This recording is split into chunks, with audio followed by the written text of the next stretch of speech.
Santo livro, louvado seja Deus por seus autores, louvado seja Deus por seus leitores. Santo livro, santo livro, santo livro que me ensina a contemplar. Santo livro, santo livro, santo livro que me ensina. Olá, queridos irmãos e irmãs, sejam todos bem-vindos e bem-vindas para este nosso nono e último encontro do Evangelho de Mateus, desta forma online.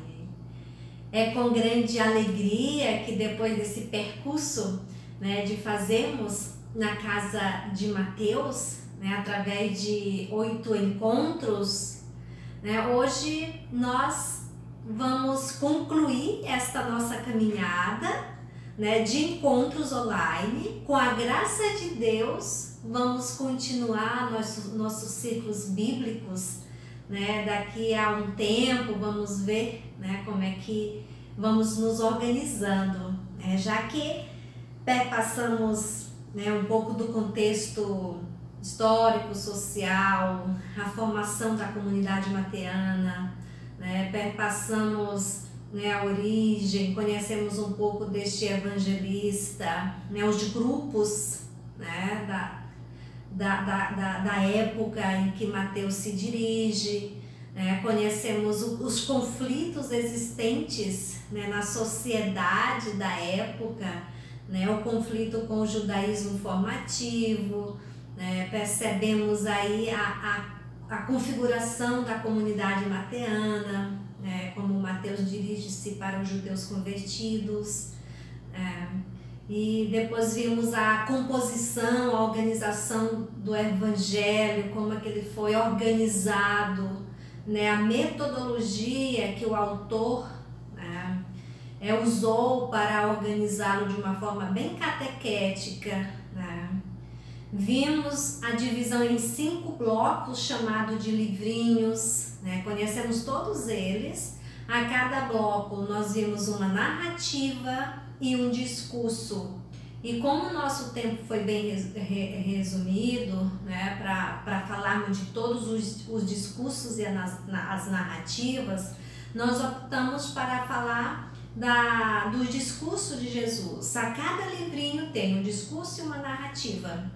E nós optamos em pegar o discurso.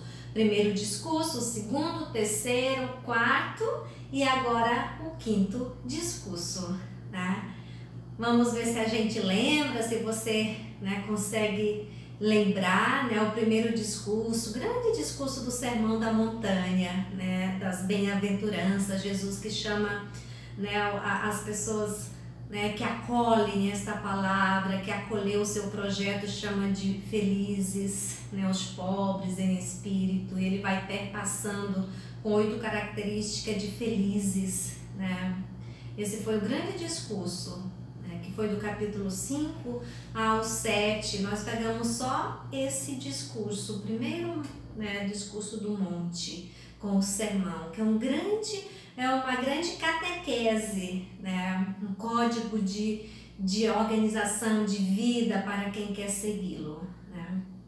No segundo encontro, no segundo discurso, nós vimos no capítulo 10 o discurso missionário, Jesus que envia os seus discípulos e discípulas como ovelha para o meio de lobos. E é muito interessante que a liturgia, tanto dos domingos quanto da semana para nós, Igreja Católica, está perpassando. Esses evangelhos que está seguindo, são essas leituras que a liturgia trouxe para nós. Isso é bem providencial. E você que acompanha certamente faz essa conexão. Isso é muito bom, para mim tem me ajudado bastante nesse processo de leitura orante, de refletir, de poder e acompanhando a leitura bíblica cotidiana, né? E é Mateus que perpassa esse ano, isso nós vimos, né? O anual, estudo dentro do calendário litúrgico, né? Por isso Mateus, né? No terceiro livrinho, né?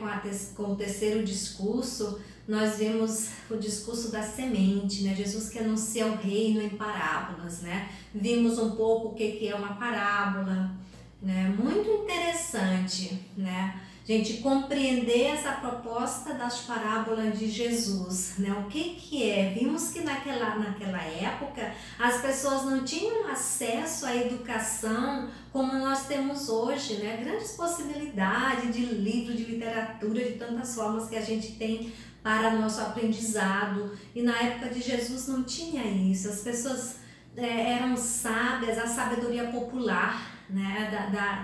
Conseguia fazer a leitura da vida, dos acontecimentos da realidade, sem ter algo escrito, né?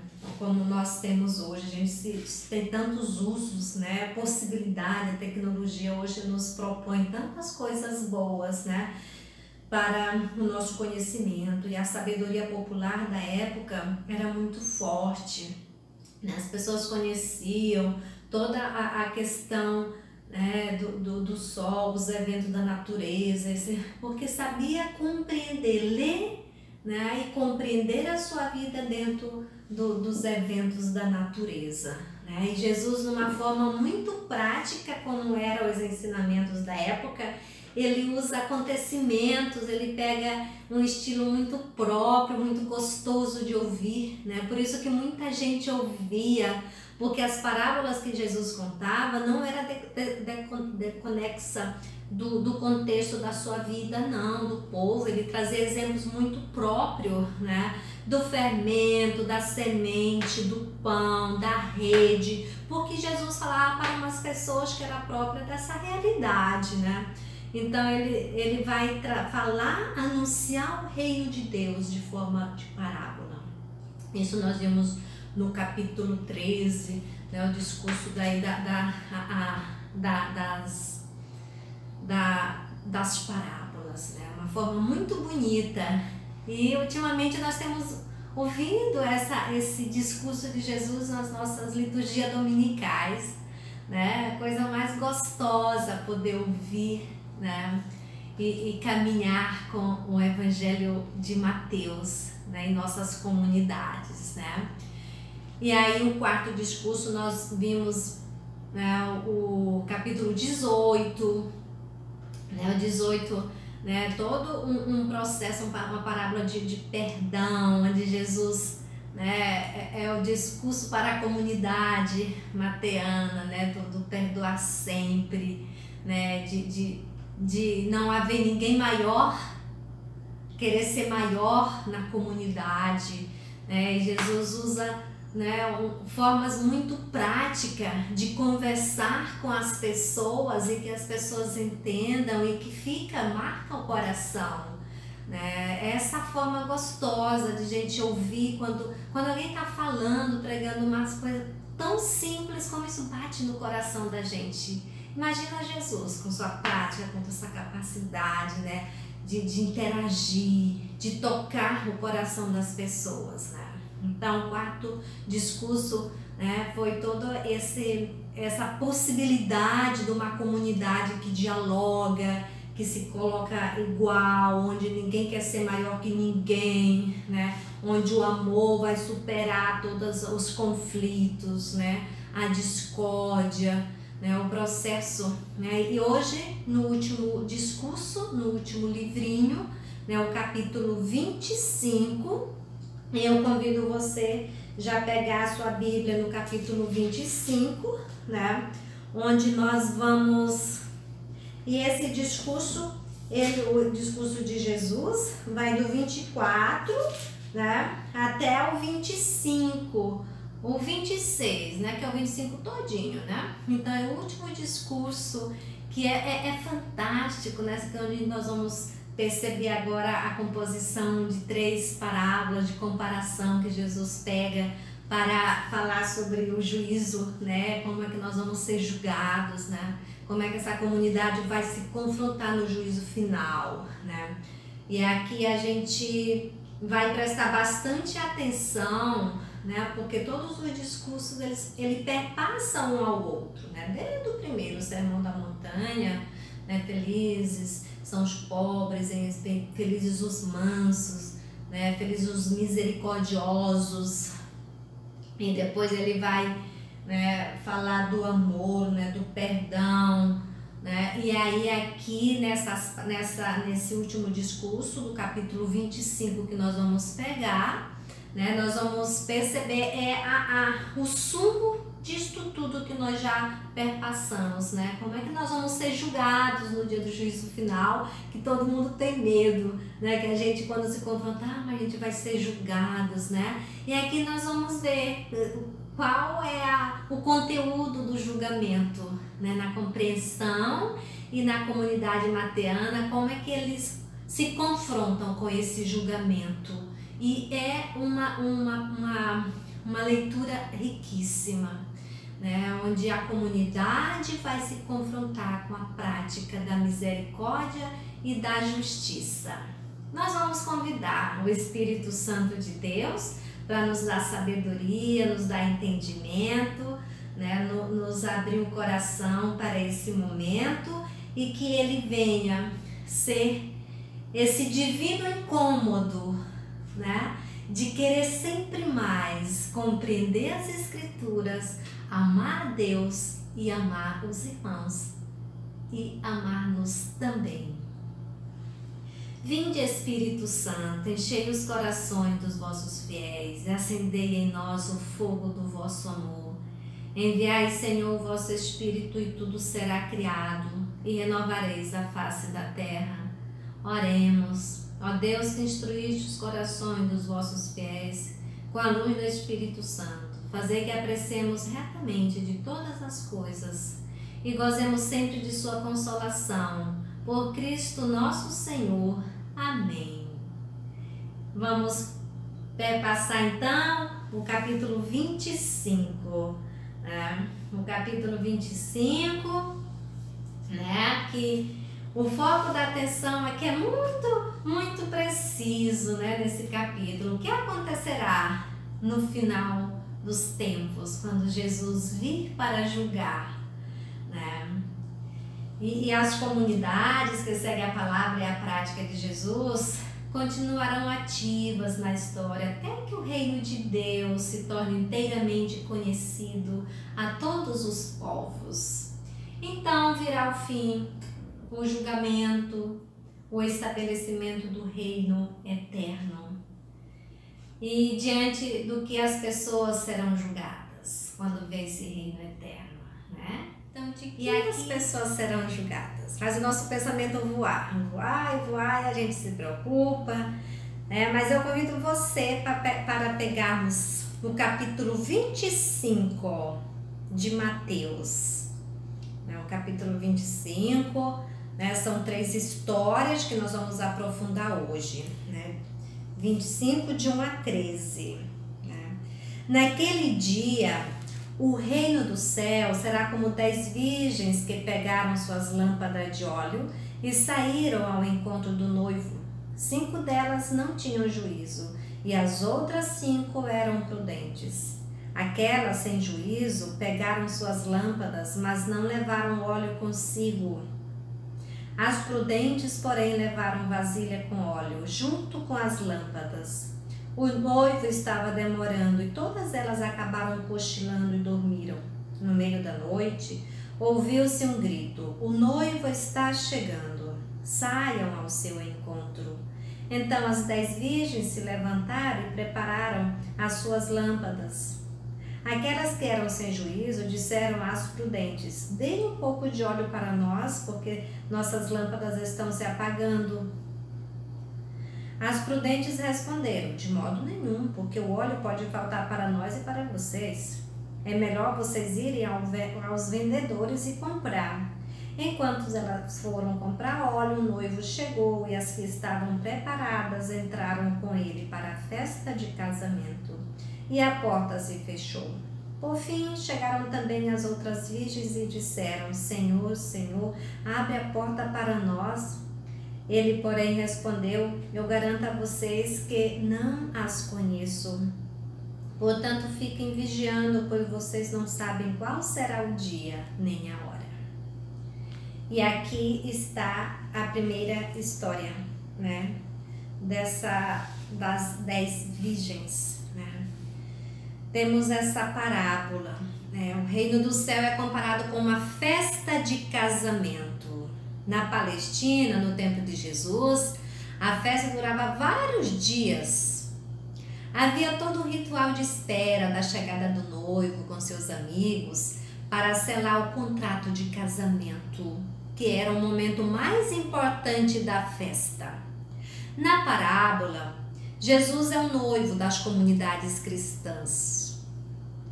10 moças pegam suas lâmpadas de óleo e vão ao seu encontro. 5 dessas eram prudentes e levaram óleo a mais e vão ao encontro.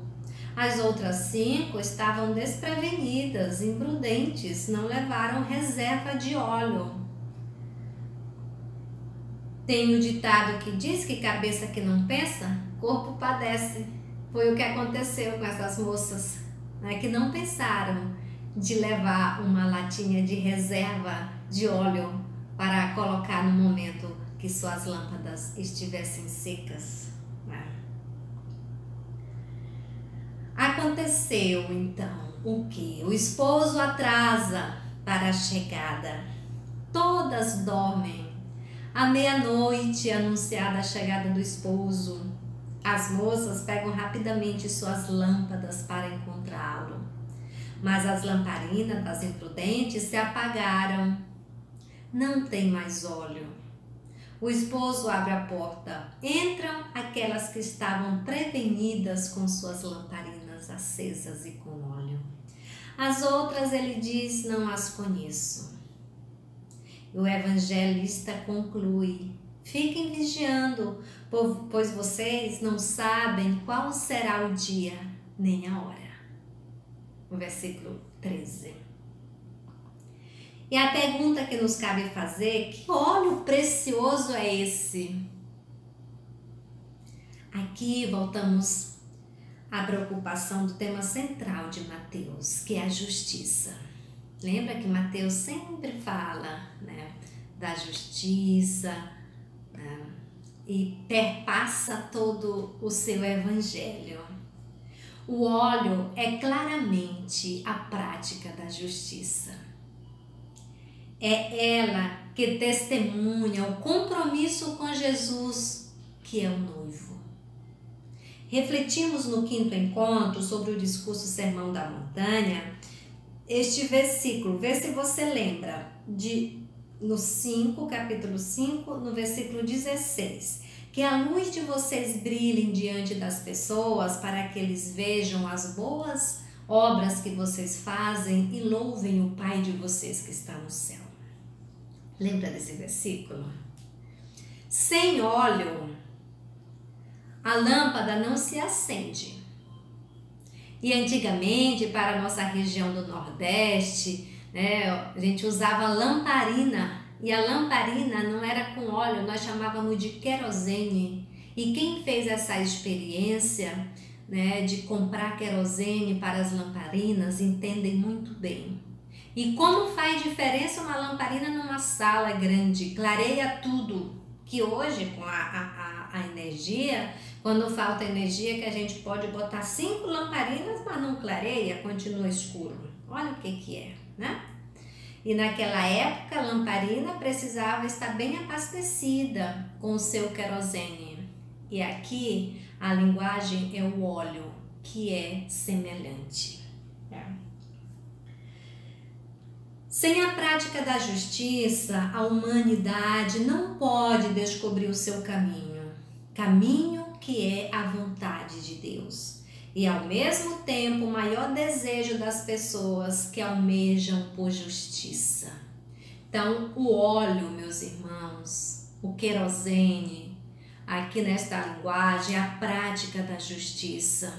Se deixarmos faltar a justiça, nós não vamos ser luzes para a humanidade, vai faltar o brilho na vida da gente, né? Então, o óleo é a justiça. Praticar a justiça é como encher as nossas lamparinas de reserva para a vinda do noivo, né? Então, o que precisamos fazer?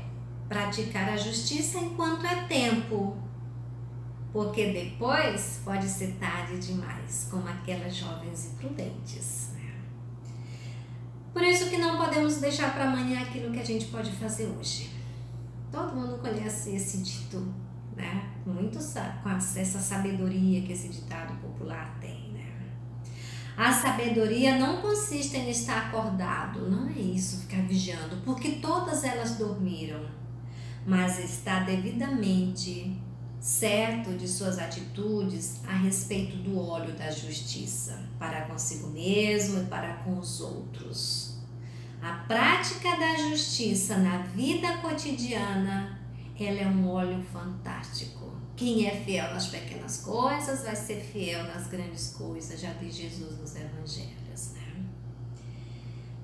É este o apelo para as comunidades mateanas e também para as nossas comunidades, uma esperativa através de obras concretas, né, que manifestem o querer de Deus, que é a prática da justiça baseada no amor e na misericórdia para com as pessoas, para com o próximo. Então, uma justiça baseada na prática do amor e da misericórdia. Quem pratica o amor e a misericórdia para com as pessoas está fazendo uma boa reserva de óleo para a sua lamparina manter acesa até a vinda do Filho de Deus. E esse, meus irmãos, é um grande desafio, né? Esta obediência a Deus e à palavra de Jesus expressa pelo grande mandamento do amor. A medida do amor é a forma como nós nos amamos, como nós cuidamos da gente. Não de forma egocêntrica, não é isso, mas da forma do que como a gente cuida de si. É fazer ao outro aquilo que eu gostaria que fizesse com a gente. É uma regra de ouro que Jesus diz aos seus discípulos, né? E a prova da esperança cristã é a prática desse amor no cotidiano da história. A prática do amor no cotidiano desta nossa história. Ou seja, é o engajamento aqui e agora com a mudança de uma história injusta para uma história humana e solidária que define o nosso amor fraterno. Essa prática.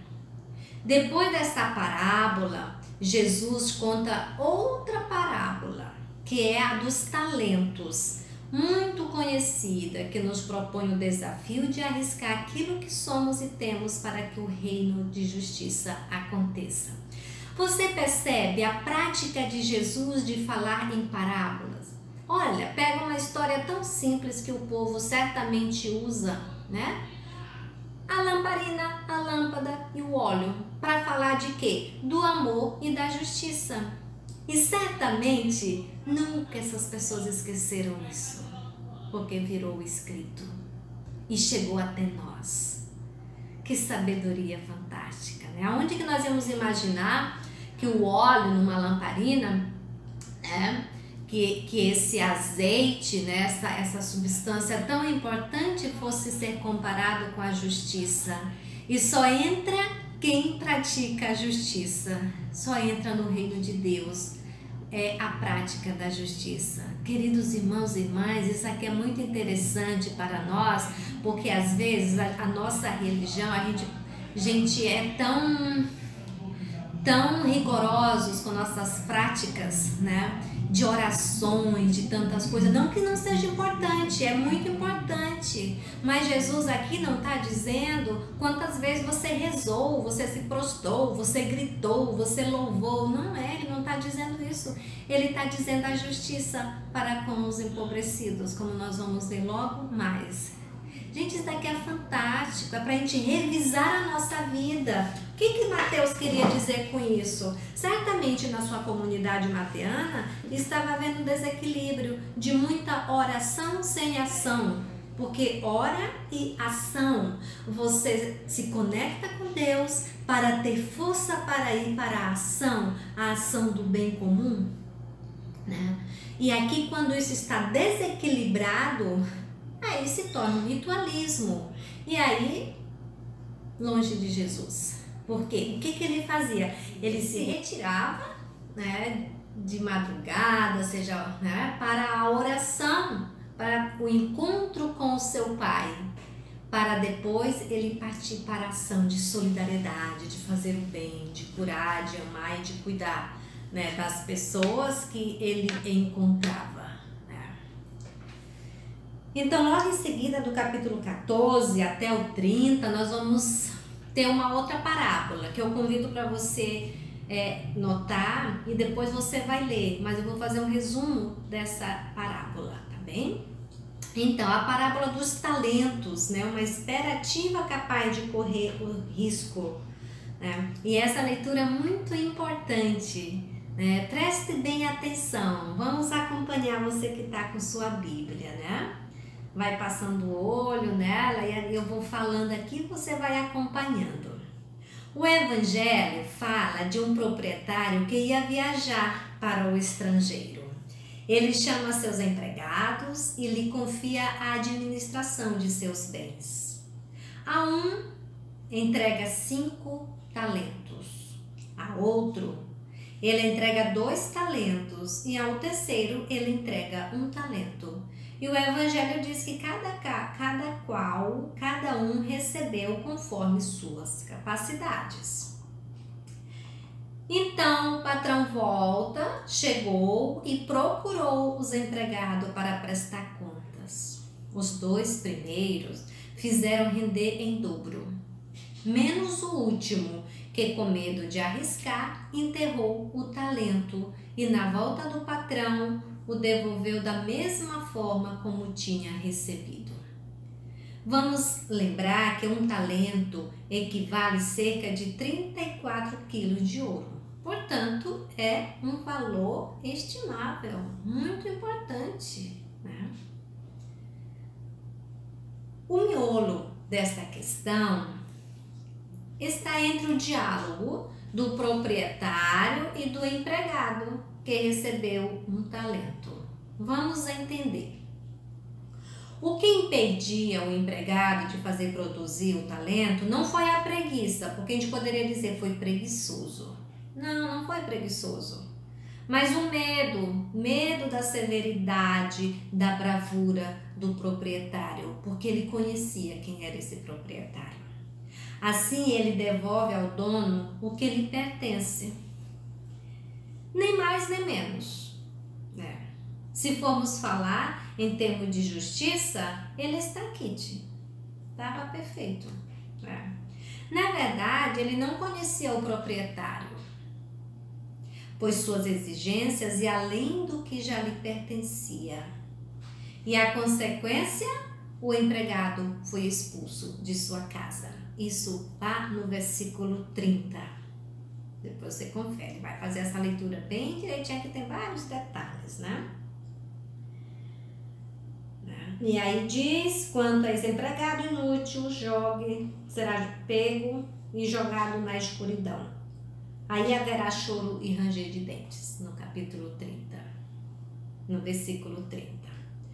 Aí quem se compara este empregado? Certamente são aqueles e aquelas que não produzem nas suas relações os dons recebidos de Deus. O amor gratuito, o perdão, a gentileza, a alegria, o bom humor, né? E a gente vai acrescentando esses filhotes bons, né? São também aqueles e aquelas que, observando rigorosamente a lei, se consideram obedientes à vontade de Deus, mas, na verdade, ignoram a exigência fundamental de Jesus, que é a justiça, baseada na misericórdia. São servos infiéis porque, fechados na sua mentalidade, recusam o enviado de Deus, o Messias. A este o que lhe resta é a condenação. Percebe, meus irmãos, minhas irmãs? Como aqui volta a questão da justiça e da misericórdia novamente. Mateus acentua alguns elementos da parábola. Por exemplo, em resposta ao relaxamento de suas comunidades, ele enfatiza a atividade de 2 empregados em contraposição à atitude de um terceiro. Ele quer exortar a sua igreja a viver o presente numa fidelidade ativa e criativa, como uma preparação para o juízo final, uma criatividade ativa, uma fidelidade, com fidelidade. Somente o Evangelho de Mateus diz que o proprietário voltou depois de muito tempo, no versículo 19.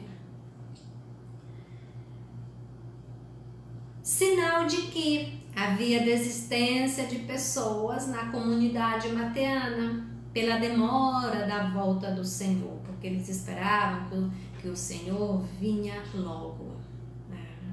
E o desânimo pela espera é normal acontecer. O que não pode é desistir de esperar. Por isso a recompensa que é dada é gozar da alegria no convívio com o Senhor. Para que menor essa recompensa? Gozar da alegria com o Senhor. Então, a pergunta que nos cabe: o que vem ser esse talento? Talento é a potencialidade de vida que temos para colocar a serviço na construção do reino. Todos nós temos muitas potencialidades. Que maravilha! Todos temos potencialidades. E tudo o que fizermos ainda é pouco em comparação com o que recebemos e com o reino a ser construído.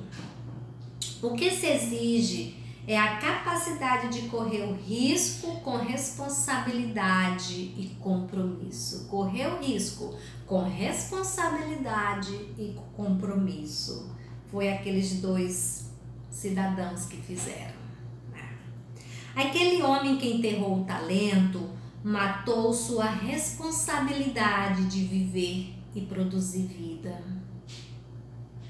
Olha só que coisa triste, né? Se definhou, paralisou. Uma vida que perdeu totalmente o sentido. Mas toda vida criada por Deus tem um sentido. Você conhece pessoas assim? Eu conheço. Já conheci pessoas que por causa do medo paralisou, né? Se definhou, não tinha vontade de viver.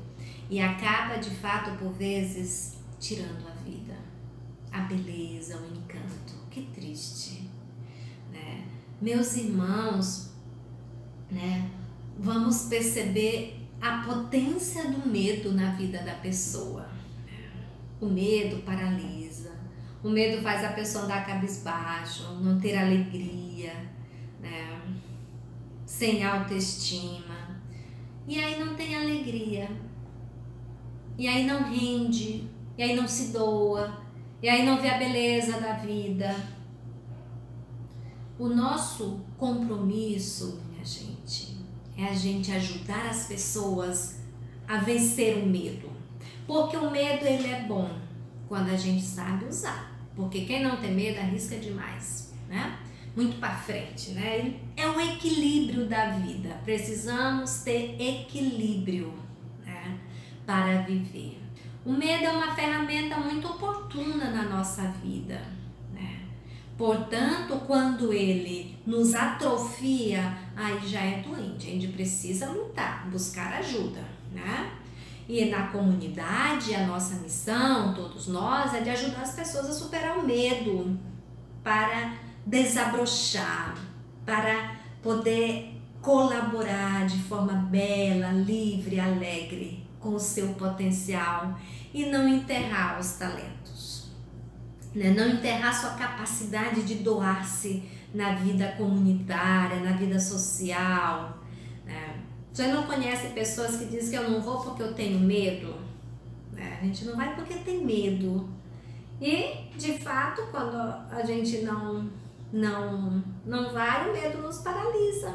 Porque outras vezes a gente vai repetir a mesma coisa e aí o encanto pela vida se perde. E o Espírito Santo é a potência que nos capacita para a gente vencer o medo. Porém, o medo também impossibilita dele agir na nossa vida. O maior sinal da abertura à ação do Espírito Santo é a coragem. E o que dá valor à vida são as capacidades, as pequenas coisas que a gente corajosamente se empenha em fazer para construir nossas comunidades, visando a construção do reino, da fraternidade e da justiça. Não são grandes coisas, não é coisas extraordinárias. São as pequenas coisas que mesmo com medo a gente enfrenta para fazer, para visitar, para ajudar, para colaborar, para que as pessoas vivam melhores.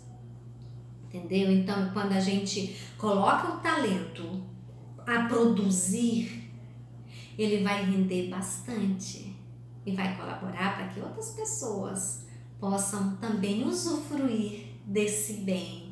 E aí a gente vive melhor, aí você é mais feliz, mais realizado, mais pleno. Agora, quando recebemos os nossos dons, nossas potencialidades e a gente se fecha, a tendência é se fechar cada vez mais. Aí perde a beleza. Portanto, meu irmão e minha irmã, vamos vencer o medo. Vamos ter coragem. Tem gente que diz, vamos dar cara a tapa, né? Com ousadia, mas não sozinho, com a ajuda do Espírito Santo. E aí ele nos fortalece, ele nos capacita, ele nos vai além, porque é isso que ele quer de nós. Ele não quer que a gente fique raquítico, sofrendo, né? Paralisado. Não quer. Ele quer pegar na nossa mão e dizer, levanta-te, toma o teu leito e anda. Era assim que Jesus fazia. Podemos então nos perguntar como nas nossas relações estamos reproduzindo o amor, o perdão que recebemos de Deus. Como estamos recebendo? Então, minha gente, a pergunta que nós podemos nos fazer é como nas nossas relações estamos reproduzindo o amor, o perdão que recebemos de Deus? Que isso são talentos, a capacidade de amar, a capacidade de perdoar. Nós recebemos de Deus esses talentos. E aí, essa capacidade é da gente reproduzir, poder reproduzir esses talentos que nós recebemos de nosso Deus. Nós vamos pegar agora o capítulo 31 a 46. E aqui merece uma boa leitura. Pega a sua Bíblia. Vamos ler. Última parte do discurso de Jesus. Vamos ler. Quando o Filho do Homem vier na sua glória, acompanhado de todos os anjos, então se assentará em seu trono glorioso. Todos os povos da terra serão reunidos diante deles. E ele separará um dos outros, assim como o pastor separa as ovelhas dos cabritos, e colocará as ovelhas à sua direita e os cabritos à sua esquerda. Então o rei dirá aos que estiverem à sua direita: venham vocês que são abençoados por meu Pai, recebam como herança o reino que meu Pai lhes preparou desde a criação do mundo. Pois eu estava com fome e vocês me deram de comer. Eu estava com sede e me deram de beber. Eu era estrangeiro e me receberam em sua casa. Eu estava sem roupa e me vestiram. Eu estava doente e cuidaram de mim. Eu estava na prisão e vocês foram me visitar. Então os justos lhe perguntarão: Senhor, quando foi que te vimos com fome e te damos de comer, com sede e te demos de beber? Quando foi que te vimos como estrangeiro e te recebemos em casa, e sem roupa e te vestimos? Quando foi que te vimos doente ou preso e fomos te visitar? Então o rei lhes responderá: eu garanto a vocês, todas as vezes que vocês fizeram isso ao menor dos meus irmãos, foi a mim que o fizeram. Depois o rei dirá aos que estiverem à sua esquerda: afastem-se de mim, malditos, vão para o fogo eterno preparado para o diabo e seus anjos. Porque eu estava com fome e vocês não me deram de comer. Eu estava com sede e não me deram de beber. Eu era estrangeiro e vocês me receberam em casa. Eu estava sem roupa e não me vestiram. Eu estava doente na prisão e vocês não me foram visitar. Também estes responderão: Senhor, quando foi que te vimos com fome, com sede, como estrangeiro, ou sem roupa, doente ou preso, e não te servimos? Então o rei responderá a estes: eu garanto a vocês, todas as vezes que vocês não fizeram isso a um desses pequeninos, foi a mim que não fizeram. Portanto, estes irão para o castigo eterno, enquanto os justos irão para a vida eterna.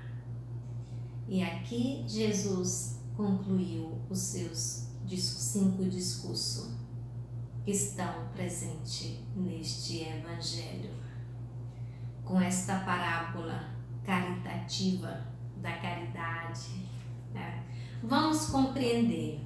Queridos irmãos e irmãs, eu estou seguindo o Ivo Storniolo, com este livro, Conhecendo o Evangelho de Mateus, e também o livro Semeador do Reino. Ele está no meio de nós, da Conferência Nacional dos Bispos do Brasil. Então, aquilo que eu falo aqui tem muito disso, a maioria destes autores. Não sou eu que estou falando por mim. São estudiosos, estudiosas que já muito pesquisaram para falar, para nos ajudar a entender. Então, nós vamos compreender o que é que o Ivo Storniolo, biblista, vai dizer e o que os bispos da conferências também, do nosso Brasil, falam a respeito disto. O último discurso de Jesus, segundo Mateus, termina com a apresentação do juízo final. É a única vez nos 4 evangelhos que mostram qual o conteúdo do juízo definitivo. E quando a gente estiver preocupado para saber com o que vai ser, vamos pegar o Evangelho 25 de São Mateus. Jesus toma uma pequena parábola tirada da vida cotidiana dos pastores da Palestina. No tempo de Jesus de Nazaré, e possivelmente usada por ele para falar do reino, essa parábola. Assim, a parábola é transformada em uma descrição profética do juízo final, onde o Filho do Homem chega em sua glória para julgar todos os povos. Sua maneira de julgar é comparada a um pastor que ao anoitecer separa as ovelhas dos cabritos. A descrição do mundo na hora do juízo feita por Mateus nos lembra a parábola também do joio e do trigo. Você lembra? Nós já falamos sobre isso. Que crescem juntos no campo. Isso foi lá nas parábolas, capítulo 13, versículo de 24 a 30. Que Jesus vai dizer: deixe crescer juntos e depois nós vamos, no momento final, a gente vai separar, porque deu tempo, oportunidade para que se convirta, né? O bem e o mal coexistem na história, dentro das comunidades e dentro das pessoas. Existem essas duas forças, né? O bem e o mal. No juízo final, Cristo faz a seleção. O Filho do Homem, juiz na história, agora chamado de rei, faz a declaração final, salvação para uns e condenação para outros, conforme o versículo 34 a 41. E o critério de avaliação é surpreendente para ambos os grupos. Senhor, quando foi que te vimos com fome, com sede, como estrangeiro, sem roupa, doente, preso, e não te servimos? Versículo 37 a 39. O critério do julgamento é a prática do amor e da misericórdia. Oh, minha gente, de novo falando no amor e na misericórdia, tão necessário para nós na nossa vida, tão necessária na sociedade, tão necessária em nossas igrejas, tão necessária em nossas escolas, nos nossos trabalhos. Duas palavras tão belas, amor e misericórdia.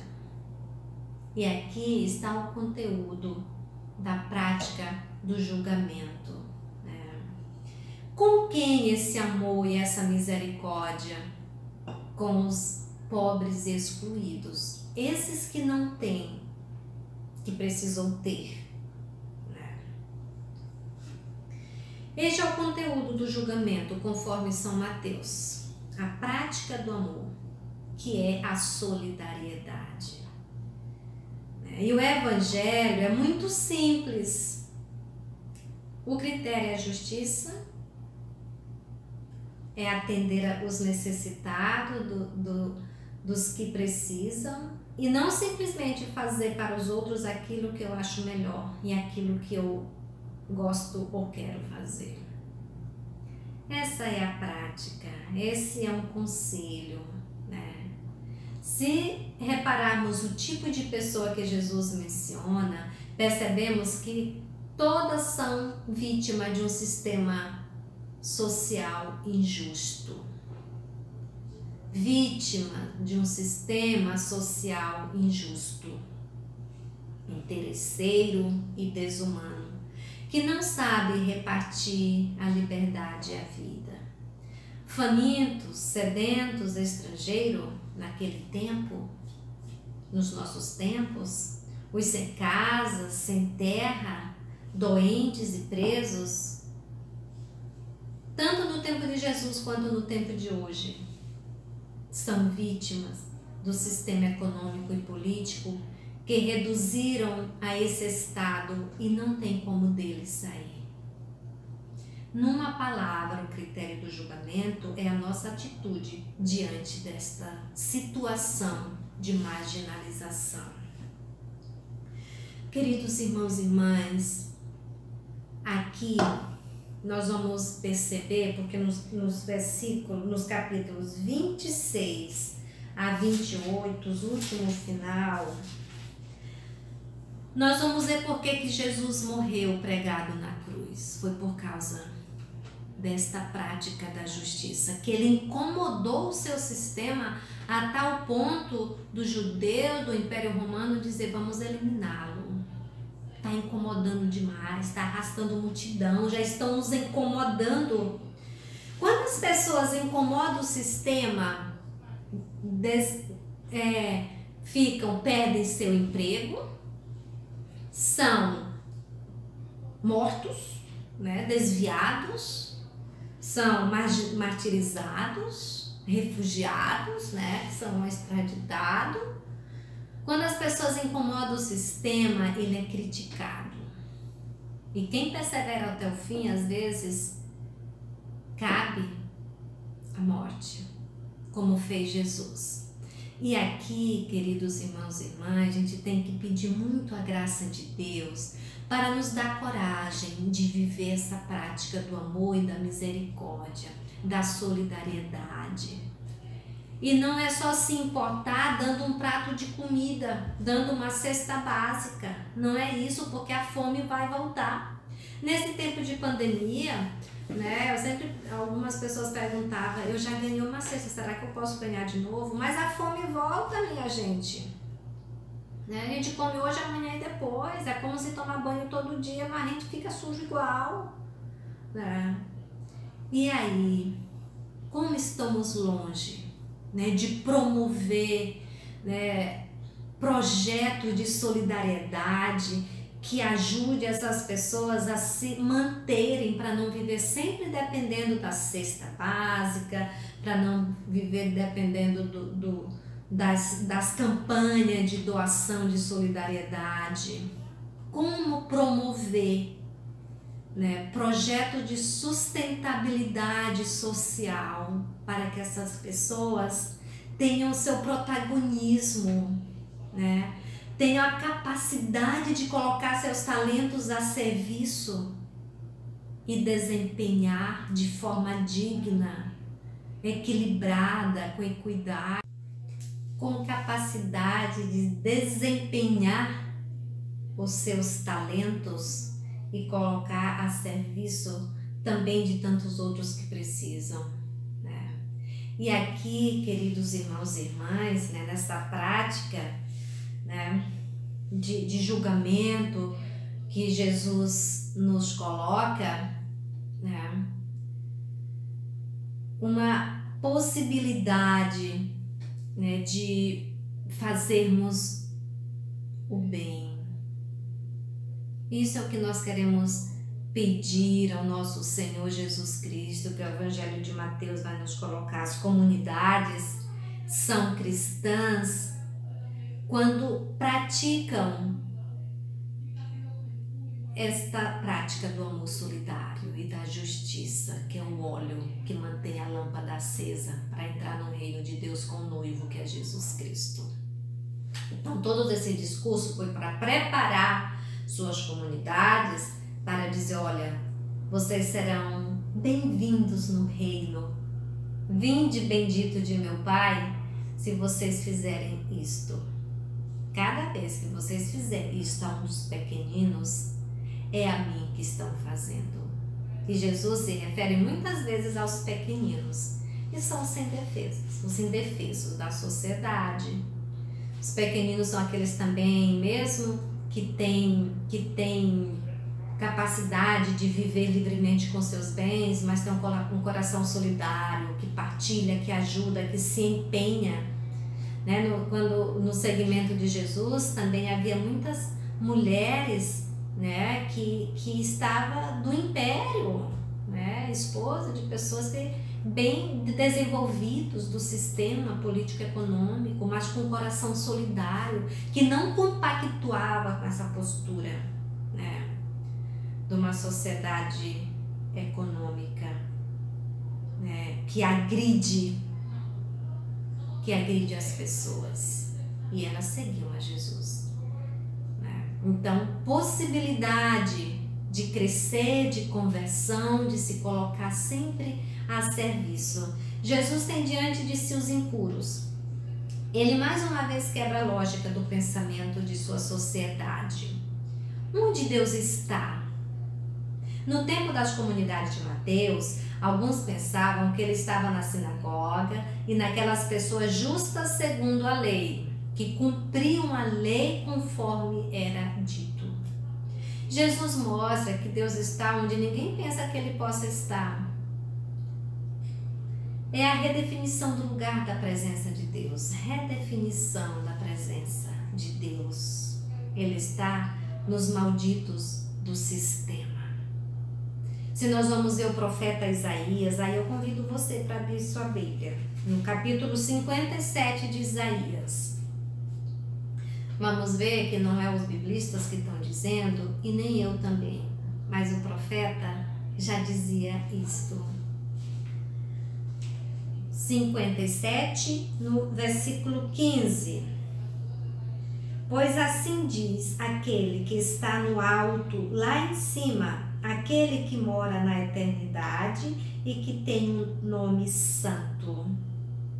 Eu moro nas alturas santa, mas estou com os oprimidos e humilhados, para reanimar o espírito dos humilhados e reanimar o coração dos oprimidos. Quem é esse que é santo e que está sentado nas alturas? É Deus. Porém, vai dizer também que ele está, mas estou com os oprimidos e humilhados, para reanimar o espírito dos humilhados e reanimar o coração dos oprimidos. O Deus dos pobres, o Deus de Jesus Cristo, o Deus do Êxodo, que ouviu, que viu, que desceu e mandou pessoas para ajudar a libertar o povo da escravidão.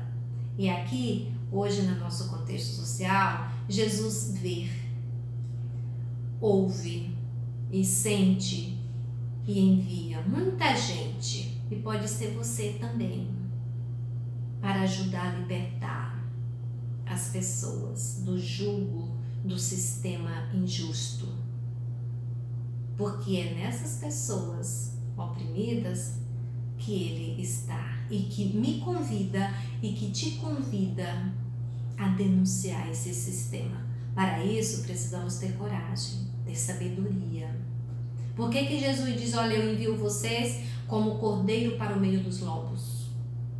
Sejam simples como as pombras, mas prudente como a serpente. Não é dar murro em ponta de faca. Gente, tem que ter sabedoria e não é sozinho, é em conjunto. Formando pessoas para uma consciência crítica, para uma organização coletiva, de pensar estratégia que ajude os pobres, com os pobres, a se libertarem. E para isso precisa de muita paciência, de muita sabedoria, de muita leitura crítica, para a gente poder se sustentar numa organização que luta a favor dessas pessoas que Jesus está presente. E Ele pede de mim, Ele pede de nós, Ele pede de você, meus irmãos. E é isto o compromisso do Evangelho de Mateus. Segundo Mateus, seremos julgados pela nossa capacidade de amar, sobretudo, essas pessoas. Olha só que desafio, que Jesus é esse que nos pede coisa tão impossível nos olhos da sociedade, amar, né, os pobres, os miseráveis, os fragilizados, né? É lá que Ele está. E sabe quem entendeu isso de uma forma tão sábia, tão divina? Foi Francisco de Assis. Dentro de um sistema rico da sua época, do sistema feudal, ele se despede, tira tudo para dizer, eu não faço mais parte desse sistema, eu quero lutar agora. E ele vai morar com os leprosos, que eram as piores pessoas que existiam naquela sociedade. Um sistema cruel, horrível. E Francisco de Assis fez isso, entendeu com tanta sabedoria.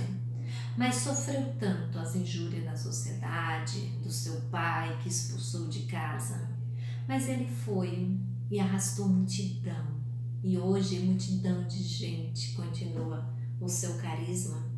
Porém diferente, mas continua com uma boa vontade de lutar por essas pessoas que Jesus está presente.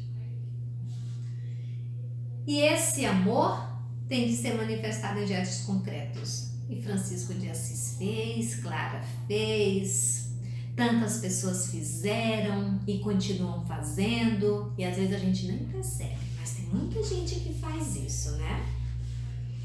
Dando de comer, dando de beber, acolhendo os que são peregrinos, moradores de rua, pedintes, criando condições, né, justas e fraterna de vida. E quanta gente faz isto nível de sociedade, né?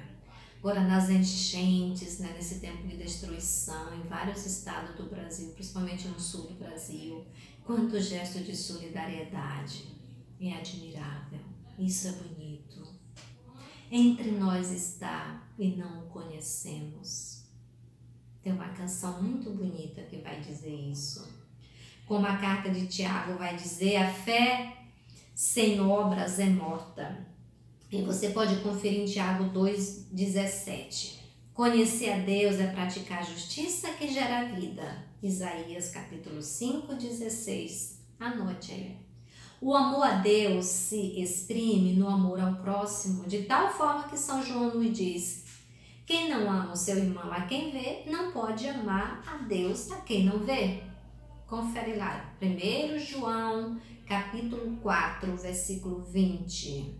Primeira carta de São João, capítulo 4, versículo 20.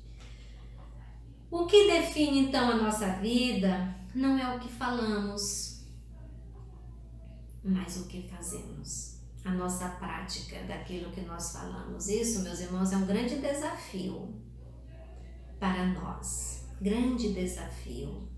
O julgamento que acontece no encontro definitivo com Deus, que vem na realidade, é o ápice do encontro com Deus que vem em Jesus, na pessoa de cada irmão e cada irmã, sobretudo dos mais pequenos, simples e excluídos, sem dignidade, sem voz e sem vez.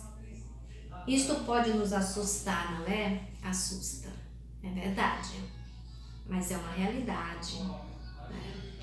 Para o judaísmo formativo, que se baseava na teologia da retribuição, ou seja, na forma de cumprir a lei para adquirir a salvação, a vida eterna era para os ricos, o castigo eterno era para os pobres. Porque eles acreditavam que, cumprindo a lei rigorosamente, Deus lhe retribuía em prosperidade, em bens.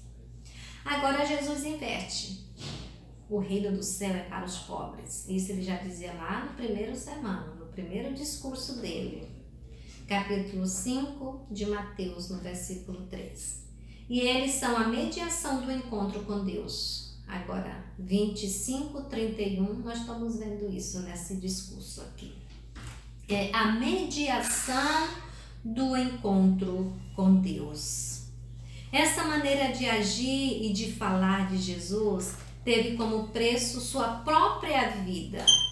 Mas mesmo que matem o semeador, a vida continua na semente do reino entregue às comunidades dos pobres e pequeninos.